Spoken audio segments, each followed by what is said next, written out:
Shalom shalom, amahoro y'Imana arutaye umuntu yamenya nakomeza ganza imitima yanyu n'ibyo mwibwira muri Kristo Yesu. Ni mwene so Senga basuhuza. Mbahaye ikaze kandi mu nyigisho yacu aho tugiye gukomereza hamwe turebera hamwe isengesho twigishijwe n'umwami wacu Yesu Kristo. Turimo turaganira ku nyigisho ivuga ngo gusenga ni iki. Twaje gusanga ko nta handi twakwigira gusenga uretse uburyo umwami wacu Yesu Kristo yigishije abigishwa be gusenga, kuko bari bafite ikibazo nk'icyo natwe twagira. Basanze Yesu baramubwira ngo twigishe gusenga, ariko cyane cyane nk'uko tubona Yohana abigirira abigishwa be. Nuko umwami Yesu atangira asenya imisengere yari isanzwe iriho kugira ngo bitazabahindura indyarya, kuko mu ijuru ndetse na ubwe yabonaga ko imisengere yari isanzweho ikorwa n'abafarisayo, we yayitaga imisengere y'indyarya. Atangira bigisha uburyo bwo gusenga. Nongere mbibutse ko iri sengesho ry'umwami wacu Yesu atari ryo yatubwiye ngo mujye murisubiramo dore gusenga kuziye nuko, ahubwo yatwigishaga ibice bigize gusenga. Gusenga kwakagombye kuba kugizwe n'ibi bice. Ubushize rero twarebeye hamwe igice cya mbere nakwita icy'ibanze umwami Yesu yigishije. Ni mu butumwa bwiza bwanditswe na Matayo ibice 6, twahereye ku murongo wa 5, ariko isengesho bwaryo rihera ku murongo wa 9. Uyu munsi rero turagaruka tureba nanone igice cya kabiri kigize isengesho ry'umwami wacu Yesu. Mbahaye ikaze. Nyuma y'aka karirimbo turagaruka dukomeza inyigisho yacu.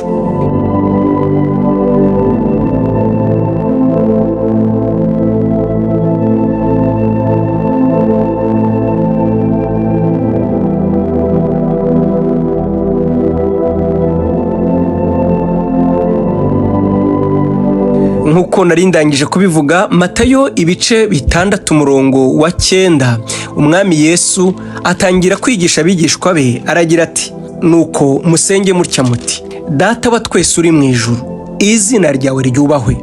Ubushize twarebeye hamwe kuri iri jambo Yesu yatangiriyeho yigisha abigishwa be gusenga. Atangira avuga ngo nimusenga mujye muvuga muti Data wa twese. Nkuko twabisobanuye, kubyigisha abayuda cyangwa se abisiraheli ibo ubwabyo byasaga n'igitutsi, kuko bo ntabwo basengaga Imana ngo bayite Data. Nacyo bazijije Yesu bavuga ko yigereranije, uretse no kuzirura isabato n'indi mihango yabo, ngo yatinyukaga kwita Imana ko ari se bwite.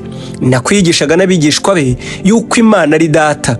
Mbibutse ko urebeye mu Kigiriki ntabwo ari Data byo kuvuga Père Imana muri rusange, oya, ahubwo yabigize ibyawe bwite. Ni nko kuvuga ngo Daddy cyangwa papa wawe bwite. Nicyo cyatumaga rero Yesu batamwemera, kuko bumvaga asa naho atuka Imana akayimenyera, nawe ubwe ngo niko yiyitaga.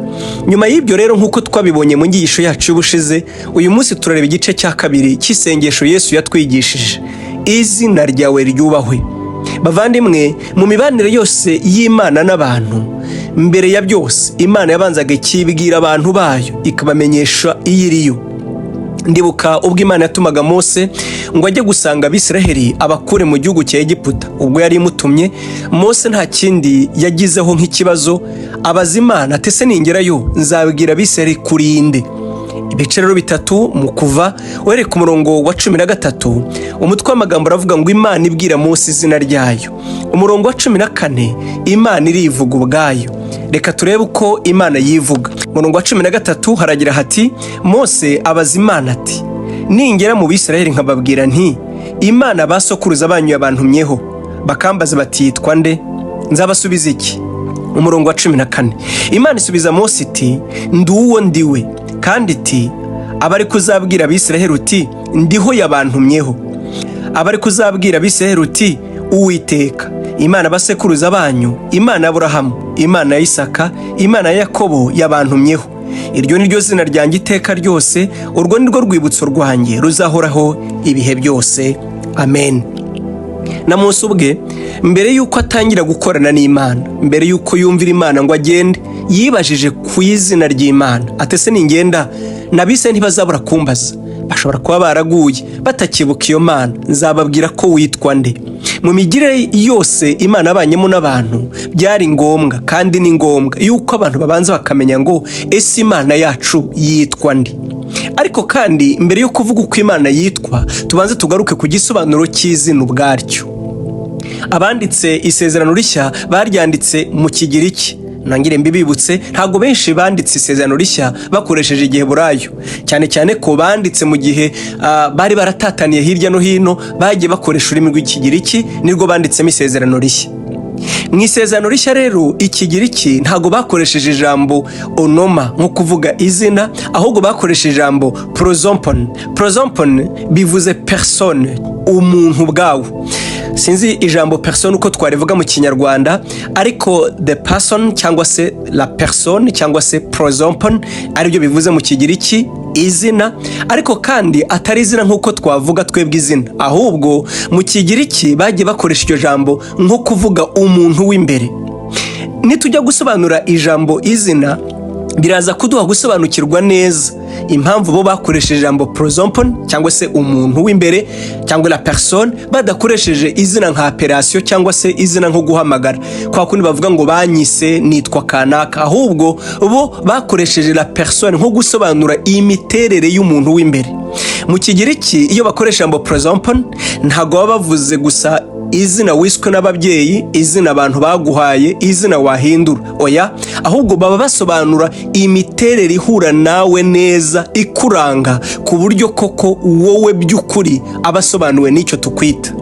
N'Imana rero bayibaza ngo se tuzabwira abiseri kurinde, ntago bayibazaga ngo wiyita ndi, abantu bakwita ngo iki, operation yawe ni iyihe, uhamagarwa ngo iki, oya, ahubwo imiterere yawe ni iyihe, kamere yawe ni iyihe. Ntabwo navuga ijambo la personne kuko mu by'ukuri bivuze ubumuntu, ariko ni nko kuvuga ngo wowe Mana y'imbere, wowe mu miterere yawe urinde.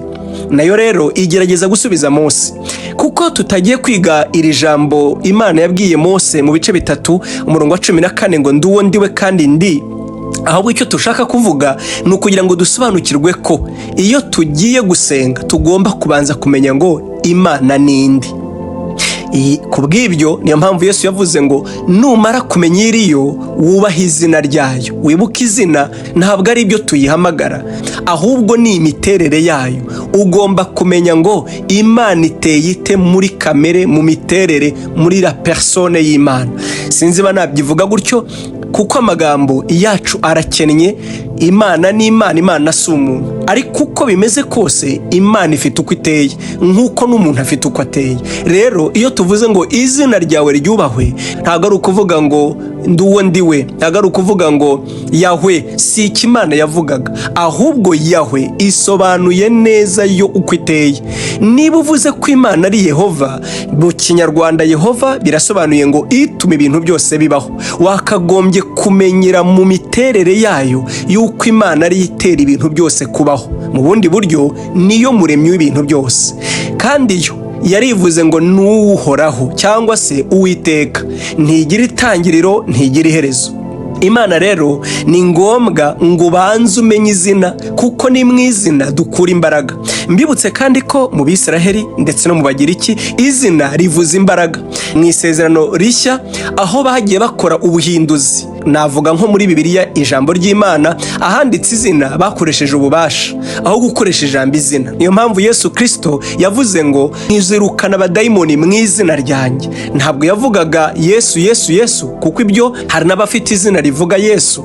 No muri Bibiliya batwereka ko mu gisekuru cye ubwabyo harimo abandi bantu bitwaga Yesu. Rero iyo tuvuze ngo ikirukana abadayimoni ni izina rya Yesu, ntabwo ari iyo migemo, ntabwo ari izo nyuguti usoma ngo Yesu, ntabwo arizo zifite imbaraga, oya, ahubwo niwe ubwe, imiterere ye. Hanyuma twavuga ngo Yesu tukaba dusobanuye we, uwo rero aba muri twe akasohoka ari imbaraga, ntabwo ari imigemo, si izina gusa, kuko ibyo byo nta mbaraga byaba bifite, ahubwo ubushobozi buri muri uwo nguwo tumenya. Niyo mpamvu Yesu yavuze nujya gusenga shyira imbaraga, sobanukirwa ngo harya uwo ngiye gusenga nindi.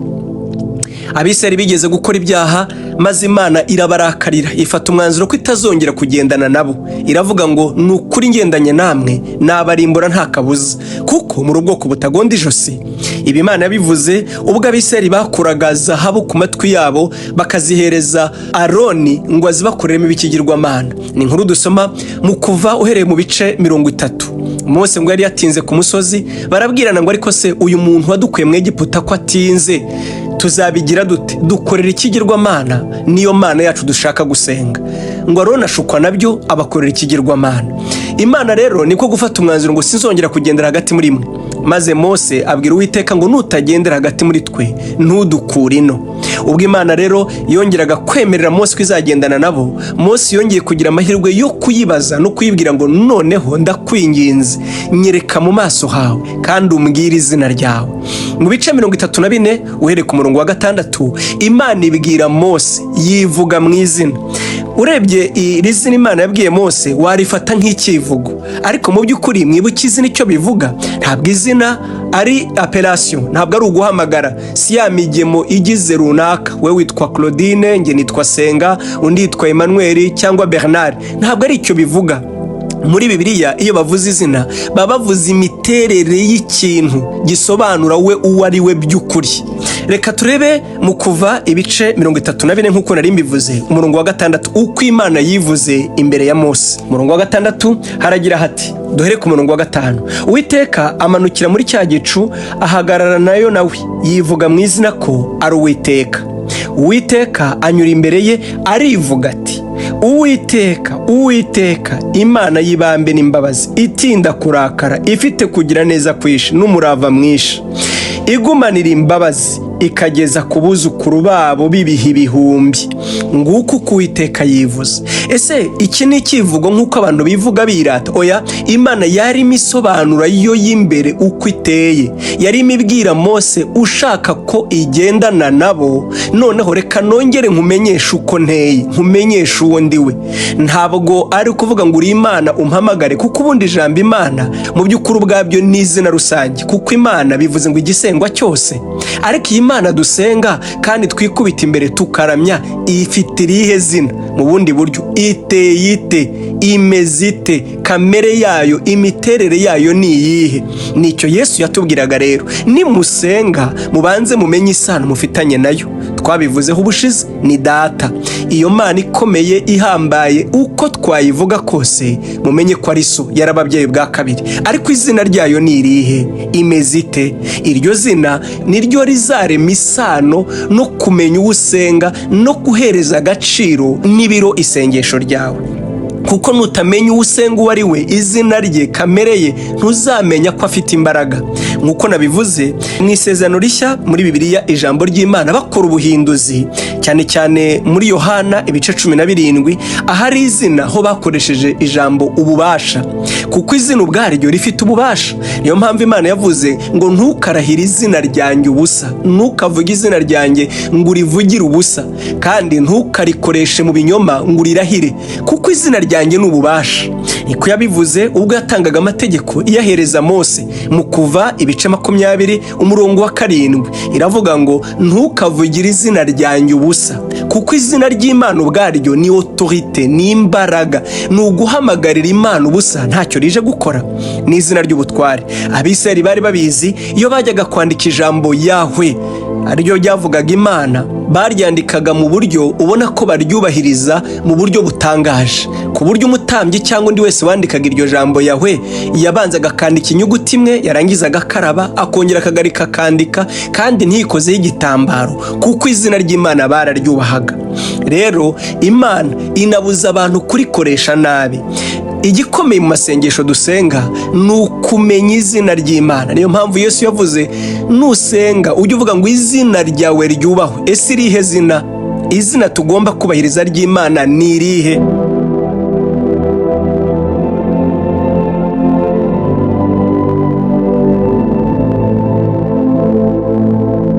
iki kibazo mu by'ukuri ntabwo turi bugisubize mu buryo bwuzuye, kuko nanjye ubwanjye sinshobora kubona izina ry'Imana nk'uko nabivuze risobanuye imiterere yayo ngo ndivuge mu magambo amwe yuzuye hanyuma tube turangije kuvuga Imana uko iteye mu magambo make. Ntibyashoboka. Ni Imana ihambaye, yewe nayo ubwayo yagerageje guhabwa amazina menshi arenze rimwe, kuko Imana ntiwayibona mu magambo make ngo uba urayirangije. Mbibutse ko n'uburyo tuyizi ubwabwo ni buto, ntabwo bungana nk'uko iri, kubera ko ubwenge bwacu bwabwo ntibushobora kumenya Imana uko ingana ngo bikwirwe muri twebwe, ariko ifite uko kameme yatwihishuriye, ifite uko ishaka ko tuyimenya. Yo ubwayo yerekanye imiterere yayo, yasobanuye imiterere yayo ngo dukunde tuyimenye.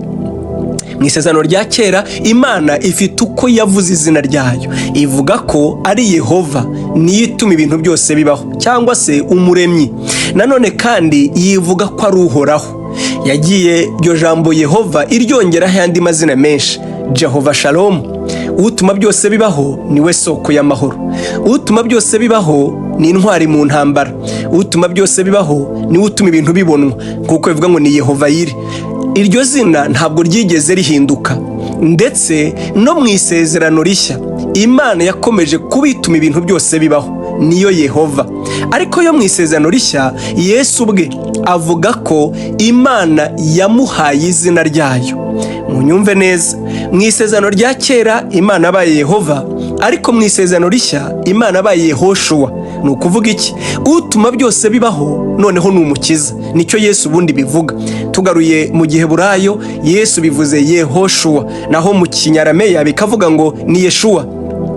Rero uyu Yehoshuwa nawe ubwe niko avuga mu butumwa bwiza bwa Yohana ibice 17 uhereye ku murongo wa 6 ugasimbuka n'umurongo wa 11. Munyemere turebe muri Bibiliya yera uko Yesu ubwe avuga.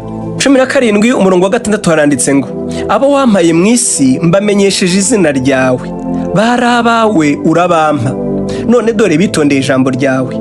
Umurongo wa 11 hakanditse ngo: njyewe sinkiri mu isi ariko bo bari mu isi, naho jye ndaza kuri wowe Data wera, ubarindire mu izina ryawe wampaye, ngo babe umwe nk'uko natwe turi umwe. Nkiri kumwe nabo nabarindiraga mu izina ryawe wampaye, narabarinze muri bo, nta muntu n'umwe wabuze ngo arimbuke. Ahangaha Yesu Kristo yerekana ko izina ry'Imana yarimuhaye kugira ngo arikirizemo abantu. Imana yacu ishimwe cyane. Ni kubwe yivuga: ndagushimira kuko abo wampaye nabarindiye mu izina ryawe, none iryo zina ryawe wararimpaye. Ese iri zina Imana yahaye Yesu ni irihe? Ni iryo nyine nk'uko twabivuze. Ubundi Yesu mu Giheburayo ni Yehoshuwa. Yehoshuwa ni amagambo birafatanye, uzasome abakora ubushakashatsi. Yehoshuwa biravuga ngo Yehova ni umucunguzi, c'est Jehova qui sauve, ni ukuvuga ngo Yehova ni umukiza.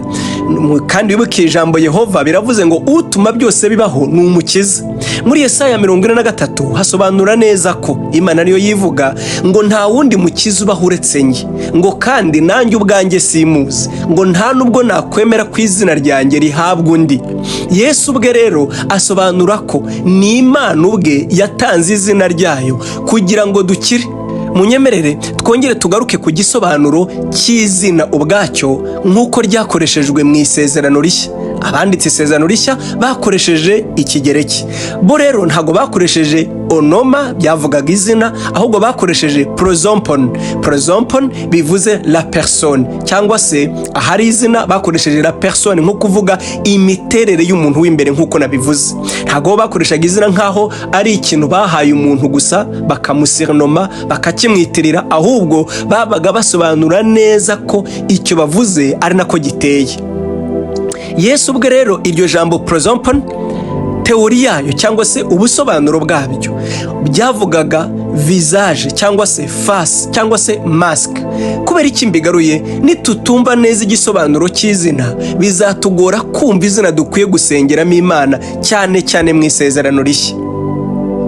Mu Kigiriki iyo bavugaga ngo prosompon babaga bavuze ngo ni umuntu mu miterere ye ariko wiyambitse indi mask, cyane cyane ibi babikoreshaga mu mikino, ndavuga za théâtre. Iyo bajyaga muri za amphithéâtre bagatangira gukora imikino ngo banezeze abantu baje kureba imikino yabo.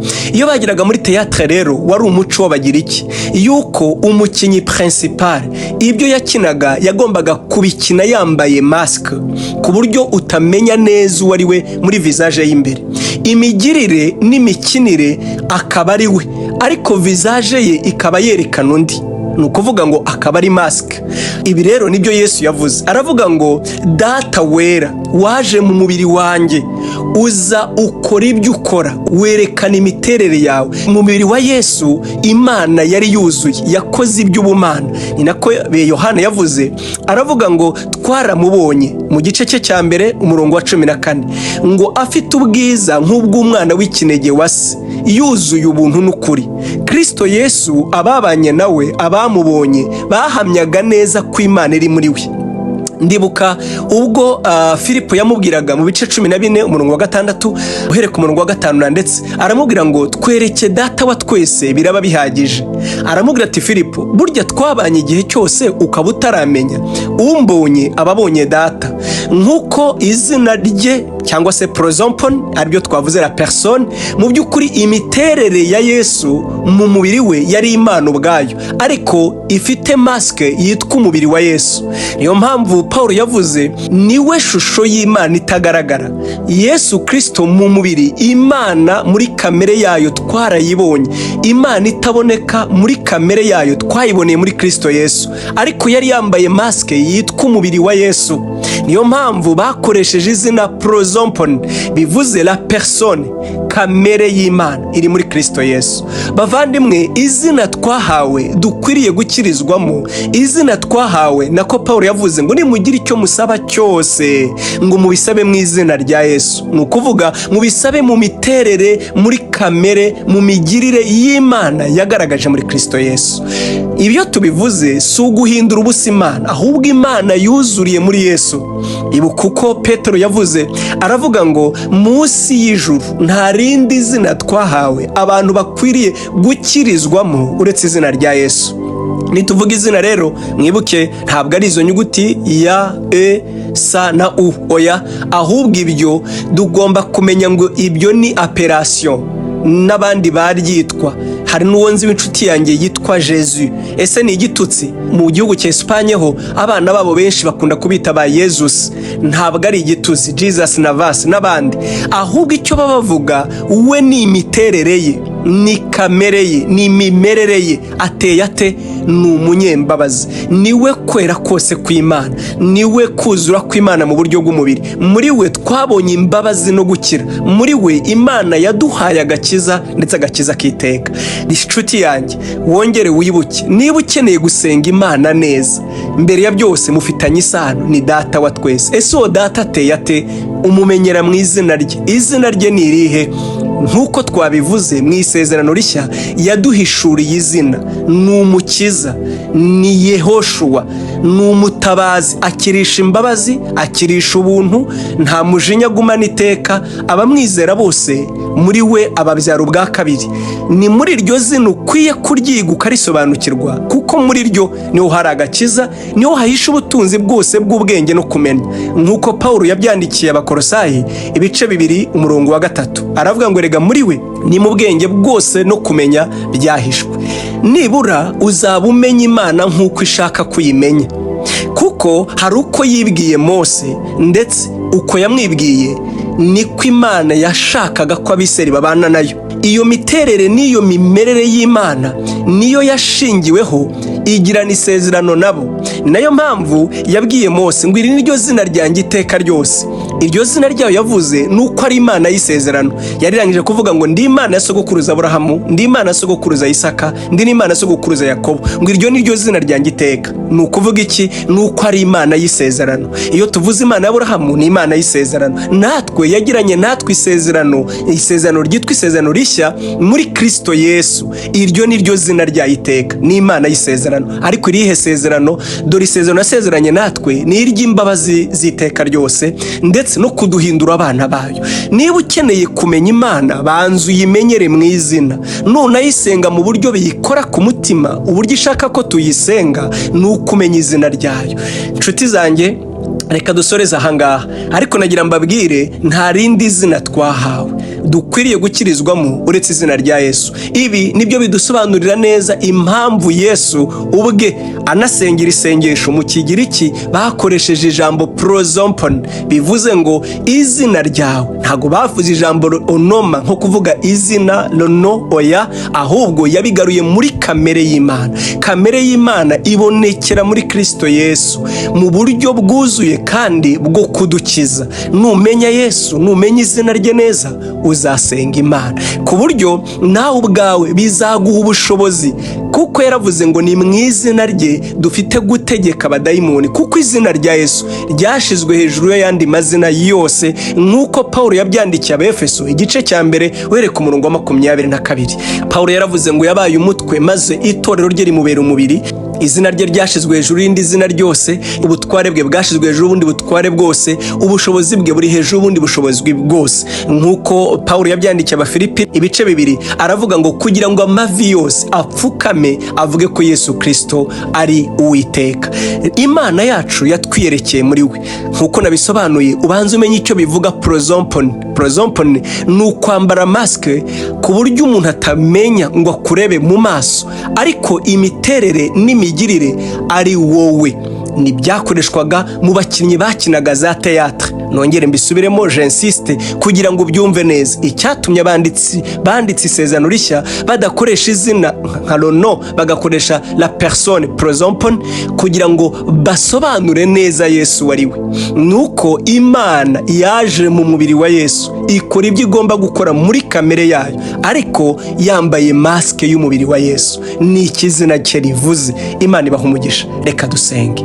Ndagushimiye Mana yacu uri mu ijuru, kuri Imana nziza, warakoze cyane cyane cyane ku izina ryawe warihaye Yesu. Izina ryawe rikomeye Yehoshua, Imana ihambaye, wararitanze kugira ngo turikirizwemo. Ndagushimiye ko mu mubiri wa Yesu waje ari wowe ubwawe muri kamere n'imiterere yawe, kugira ngo udukize, kugira ngo udutabare, kugira ngo muri uwo mukino, reka mbivuge gutyo, wo gucungurwa wigize umuntu, kugira ngo uducungure, udukure mu mabaro. Warakoze Mana, wagiye kuri sene urabambaga, urapfa, abantu batakubona wambaye maske y'umubiri, ariko ni wowe waducunguraga ngo dukunde tubane nawe, tuhinduka abawe. Ndagushimiye ku izina ryawe wariduhaye, uragahezagirwa, uragashyirwa hejuru. Ubwo wariduhaye ngo tukirizwemo, nta kabuza tugomba gukira. Twakize urupfu rw'iteka, tuzakira indwara zacu. Muri iryo zina harimo gukira kwacu. Unyemerere uryizera rimuheshe gukira. Abatagira urubyaro bahabwa urubyaro, abarwayi bakire, ababoshwe n'imbaraga z'umwijima ribabohore. Ntabwo ari inyuguti, turavuga imiterere. Hari uwazutse mu bapfuye, ni muzima, yanesheje urupfu, ari hejuru ya buri mbaraga, ari hejuru y'ikishyira hejuru cyose. Niwe Data, niwe Mwami, niwe Mukiza, ni Yesu. Kubw'iryo zina ndavuze ngo ni ugukira nikuze mu uduteze amatwi. Akira indwara, akira intimba, akira agahinda, akira umubabaro, akira ubwoba, akira umwijima, umucyo umutungukire mu izina rya Yesu. Igitondo kirase, ubuzima buza hari urupfu mu izina rya Yesu, gusubirana kuze mu izina rya Yesu, kuko iryo zina rirenze izo nyuguti. Ni Yehoshua, n'utuma ibintu byose bibaho, niwe utubereye umukiza, ashoboye byose. Twakiriye gukira, twakiriye ubuzima, twakiriye imbaraga, twakiriye gusubirana kubw'iryo zina rya Yesu. Urakoze Mana yacu, tuguhaye icyubahiro. Ukomeze uduhishurire izina ryawe, uritwigishe turimenye, maze turigenderemo. Uragahezagirwa. Ni mu izina rya Yesu dusenze, amen.